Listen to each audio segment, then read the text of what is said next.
तर अपघाताला जबाबदार ठेकेदारावर कारवाई करा, आमदार उत्तम जानकर यांनी विधानसभेत मागणी केली आहे। रोडवेज सोल्युशन कंपनीवर गुन्हा का नाही असा देखील सवाल त्यांनी केलाय। अपूर्ण कामाची बिलं कशी काढली असा देखील सवाल त्यांनी उपस्थित केलाय।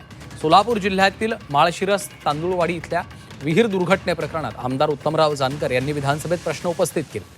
या घटनेमध्ये 8 निष्पाप नागरिकांच्या मृत्यूला जबाबदार असलेल्या रोडवेज सोल्युशन कंपनीच्या ठेकेदाराला अटक न करता सुपरवायझर सारख्या व्यक्तींना अटक करून चालढकल केली जाते असं देखील आरोप त्यांनी केलेला आहे। तर सातारा पंढरपूर या अपूर्ण कामाचं बिल काढलं असून त्यामुळे अधिकाऱ्यांवर देखील कठोर कारवाई झाली पाहिजे अशी मागणी जानकर यांनी केली आहे।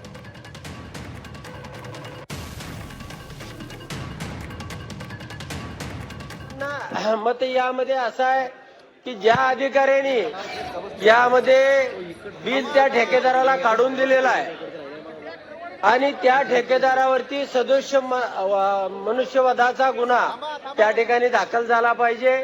आणि त्याचबरोबर ज्या एक्झिक्युटिव्ह इंजिनियरनी हे बिल त्या ठिकाणी काढून दिलेलं आहे त्याच्यावरती सुद्धा सदोष मनुष्यवधाचा गुन्हा दाखल झाला पाहिजे।